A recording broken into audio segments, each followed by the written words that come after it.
Would you rather be quarantined with your cast from Parks and Rec in one room or by yourself at the White House? Definitely with the cast of Parks and Rec in one room. Are you kidding? That would be the best thing that ever happened to me. I don't know if there's a bathroom in that one room. I'm just putting that out there to add like a... We'll all just pee on Jerry.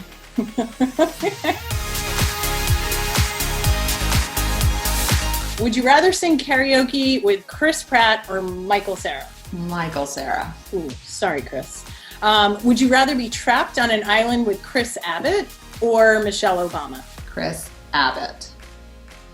Wow. Sorry, I didn't even hear the other name because once I heard Chris, I was just all in. That's real loyalty. Sorry, Michelle Obama.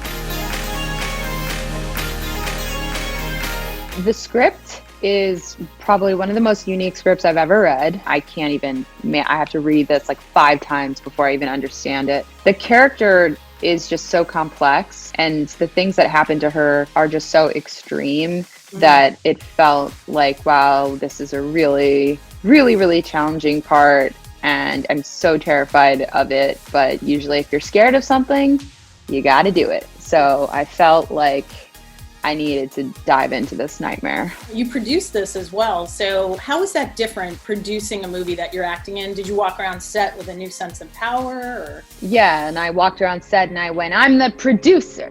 You ever heard of me? No, it's hard to, when you're on set, be an actor and then be a producer. It's like there's so much going on. So luckily I had other producing partners that were keeping the set afloat. But as a producer, I'm always on some level aware of how the crew is being treated and what the culture of the set is like, and little things like that maybe people wouldn't totally notice. I'm kind of like a secret producer ninja where I'm just kind of like trying to fix problems quietly. I would say that the scene that really stressed me out the most was when you were like, didn't have your pants on and you had to go drive drunk and pantless, which is basically how you can describe 2020. So for you, what was the toughest scene or best scene that you had to film in this movie? In the second half of the film, having to do those final performance moments was probably the hardest thing that I had to do. I had to like keep so many different things at play that it was really, really exhausting, and totally satisfying and fulfilling when it was over and very rewarding. But when it was actually happening, it was like really scary. Probably one of the hardest things I ever did.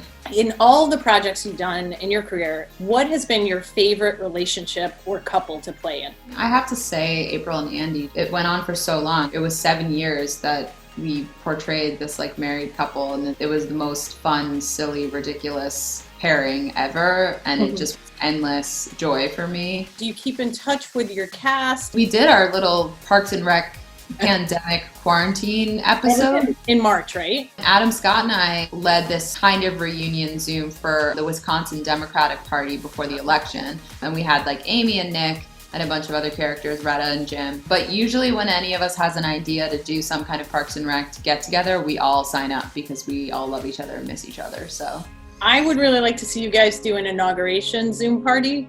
Just think about it for 2021.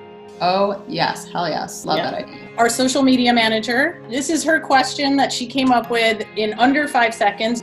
She wants to know the story behind this photo, and she says it lives in her brain rent-free. I knew this picture was gonna haunt me forever. Okay, Michael and I were dating. We drove across the country together. We went on a very romantic road trip together. All I know is that we were in Chuck E. Cheese. I don't know why. Your face in this is my favorite. Yes, I could not believe the amount of girls that came over to our booth. And it is a gaggle. At that point, Michael Cera, he could not walk down the street without little girls crying. I mean, and he's so recognizable that we couldn't go anywhere. We were in the middle of America, just like walking into a Chuck E. Cheese and just causing total chaos.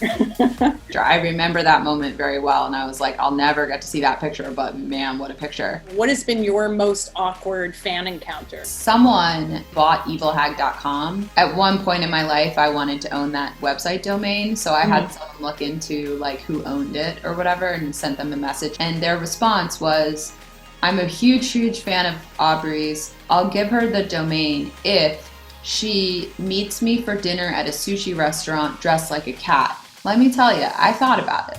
That could be really on brand for you, I feel like, in the most complimentary way. You would think, but then if you really think about the reality of showing up to a sushi restaurant dressed like a cat, having dinner with a super fan that you don't know, who I found out was like, I'm pretty sure a middle-aged man from like Silicon Valley or something. Like, I was like, this could be the end of my, he could cut me into a million pieces. And then it's like kind of my own fault. Which character so far in your entire career has been your favorite to play? Tatiana from Mike and Dating Wedding Dates. That was fun. I got to train on ATVs for 3 weeks. I got to like be in Hawaii and go to like parties, and yeah, that was fun. I'm gonna go with that. I have a fun fact for you, because it's a small world. The editor-in-chief of StyleCaster, Justine Goodman, she is dating real-life Dave. Stop it. Yeah. No. Yeah. What's going on here? Oh my God.